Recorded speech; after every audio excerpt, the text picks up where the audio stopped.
शुरुआत जहानाबाद में एक बहुत बड़ी समस्या थी, लेकिन जैसे जैसे समय बीतता गया अब वह बैक सीट पर चली गई है और यहाँ के जो युवा हैं अब यही रुकने लगे हैं। लेकिन उनकी आकांक्षाएं क्या है, इस चुनाव में माहौल क्या है, हम यहाँ पर जहानाबाद के युवाओं से हम बात करते हैं। भैया ये बताओ, अब तो नक्सल तो खत्म हो गया है सब कुछ, तो खुश हो या और कुछ होना चाहिए? भैया तेजस्वी सरकार होगा तो बहुत कुछ हो जाएगा। विधायक तो है ना तुम्हारा? विधायक है, लेकिन जात भाई विधायक था लेकिन काम नहीं कर पाता था। कुछ समस्या आता था, घर पे नहीं आया करता था। मतलब तुम बदलाव चाहते हो? बदलाव चाहते हैं। लेकिन ये जो मौजूदा सरकार है उसने भी तो नक्सलियों के खिलाफ, कानून व्यवस्था के खिलाफ बड़ा काम किया को लेकर। सरकार आएगी तो बहुत बदलाव हो जाएगा भैया। क्या तुम्हारा आपका क्या ये है, मत क्या है, बदलाव होना चाहिए या वही होना चाहिए? वही की वही। अच्छा, क्यों वही क्यों? ये तो कह रहे हैं बदलाव होना चाहिए। जो अपना अपना विचार है, अपना विचार है। बस, लेकिन आपके विचार के पीछे तर्क क्या है? 8 साल हम घर न गए थे, अभी तक यादें है। भैया आप बताइए, आप ऑटो चलाते हो? आप फर्स्ट टाइम वोटर हो या अभी पहले वोट कभी किया है? अभी नहीं किया। आज इस चुनाव में पहली बार वोट दोगे? हाँ। ये बताओ कि तुम ऑटो जो यहाँ पे चला रहे हो, इस जगह पर पहले कभी गोलियां तड़तड़ाती थी, पहले कोई घुस नहीं सकता था, तो क्या तुम ये कानून व्यवस्था या स्थिति में सुधार को जिम्मेदार मानते हो? सुधार होना चाहिए। बिहार में बहुत बदलाव हो रहे, तेजस्वी सरकार आएगा तब बहुत सुधार होगा। क्यों? अभी सरकार भी तो ठीक है। अभी सरकार कैसे ठीक है सर? अभी प्रशासन मनमानी करते रहता है, कहूँ धर लेता है, कुछ भी मतलब कुछ भी नहीं होता है, तैयो धर पकड़ के मारता उठता है। देखिए ये बड़ी चीज़ है, ये इन्होंने बहुत अहम चीज़ यहाँ पर कही कि रोजगार का तो साधन मिला है, रोजगार का साधन लोगों को मिला है, लेकिन जिस तरीके से रोजगार संचालित हो रहा है, इनकी जीविका संचालित हो रही है, उसमें सुधार की बहुत ज़रूरत है।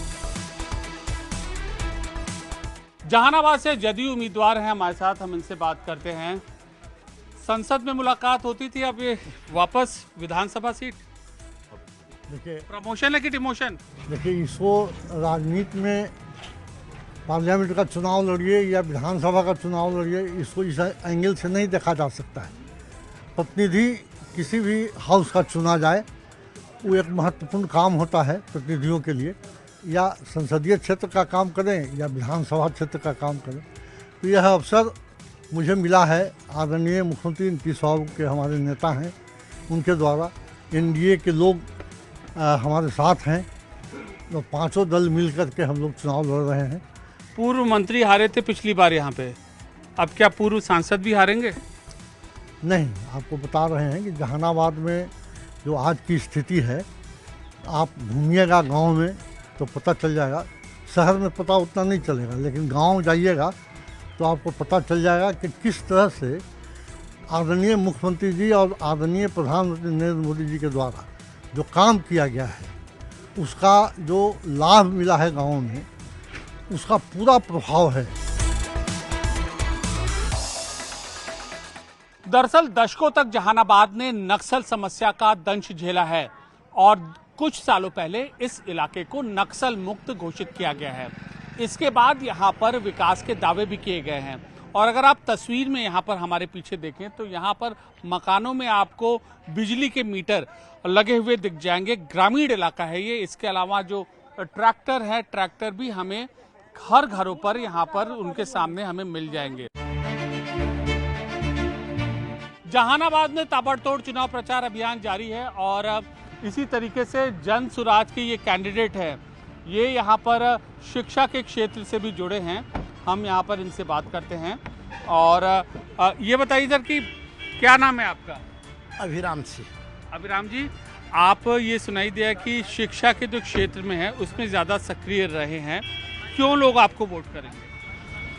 शिक्षा और रोजगार के लिए वोट करेंगे, यहाँ स्वास्थ्य व्यवस्था को सुधारने के लिए करेंगे। मलहचक जो क्षेत्र है, कभी नक्सलियों का गढ़ था, आज सबसे ज़्यादा कोचिंग के लिए बच्चे वहाँ आते हैं। कहीं ना कहीं ये नहीं लगता कि ये सरकार की एक मौजूदा व्यवस्था की एक सक्सेस स्टोरी है? यह सक्सेस स्टोरी नहीं है।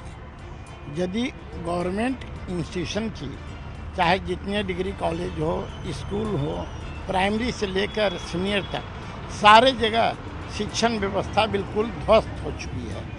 जहाँ पढ़ाई लिखाई से कोई मतलब नहीं है, केवल रजिस्ट्रेशन करो, फॉर्म भरो। आज तक चुनाव हुआ है जाति धर्म के नाम पर। पहली बार बिहार में जाति धर्म से ऊपर उठकर जमात को लेकर और मुद्दे पर चुनाव लाया है। मुद्दे हैं, शिक्षा का मुद्दा है, रोजगार का मुद्दा है, स्वास्थ्य का मुद्दा है, पलायन का मुद्दा है। और सभी पार्टियां इसी मुद्दे को उठाना शुरू किया। पहला जन स्वराज का विजय हो चुका है। जहानाबाद सीट से राजद उम्मीदवार हैं हमारे साथ, हम उनसे बात करते हैं।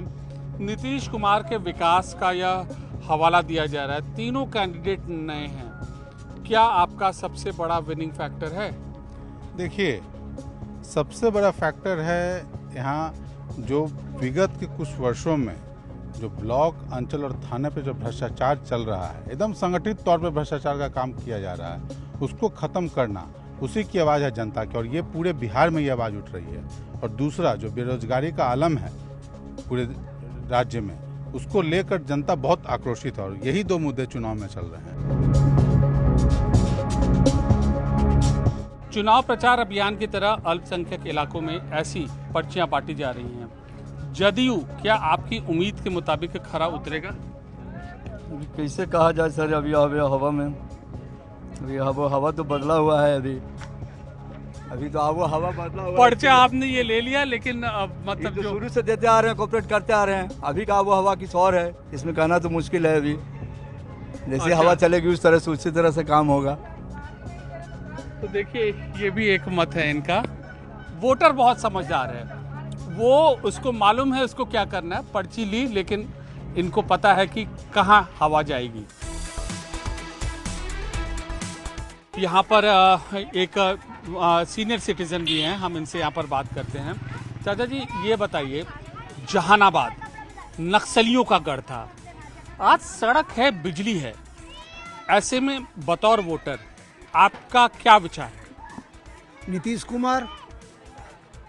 आप बताइए, पहले की परिस्थिति अभी क्या पूरी चीज है? अरे परिस्थिति ठीक है तब न कह रहे हैं कि नीतीश कुमार, इसके आगे और क्या कह दें। नहीं तो पहले क्या था और अब क्या है? अरे पहले था सो का कैसे से छिपा हुआ है, रोज पेपर में आइए रहा है, रोज टीवी में देखिए रहे हैं। क्या था बताइए, हमारे दर्शकों को समझाइए। नहीं तो आप निवासी हैं यहाँ के ना? हाँ। क्या था पहले? पहले जो था सो आपसे छिपा हुआ है, आवाज जो है सो भी नहीं छिपा हुआ है। जहानाबाद को नक्सल मुक्त घोषित कर दिया गया है 2017 में। हाँ, करिए दिया गया। तो देखिए, इनका ये कहना है नक्सल मुक्त घोषित किया गया है, और ये अपनी मंशा यहाँ पर बताए हुए। एक और लोग हैं। भैया ये बताइए, आप यहाँ के नागरिक हो, ग्रामीण इलाके में रहते हो, तो विकास के पैमाने आपके लिए क्या हैं? विकास का मतलब आपके लिए क्या है, और क्या आपके मुताबिक विकास हुआ है? विकास के मतलब तो बहुत कुछ किया नीतीश कुमार जी, उनसे अच्छा तो आज तक मतलब कुछ दिख भी नहीं किया। लाइन कर दिए, रोड कर दिए, बाकी सब चीज़ तो ये अनाज मुफ्त दे रहे हैं। आप क्या चाहिए? ये महिला है। ये बताइए कि ये चश्मा आपको सरकारी योजना के तहत मिला कि आप खरीदी हैं? ना मिलल है, बोध गया। बोध गया से गया है जी, हमार पोता पढ़ पढ़ के पिंगल होवल है, आज दौड़ कर रहा है, आज भी सब दौड़ में जा रहा है पुलिस के भी, लेकिन नौकरी घूस पैसा वाला के होवे है। हमार पोता पास होवे है तो हमार पोता के भी फेल हो जाए। ये कहाँ के सरकार है? बेरोजगारी एक बड़ी समस्या है, और देखिए ये महिलाएं हैं, इन्होंने जहानाबाद में इस पक्ष को उजागर किया है।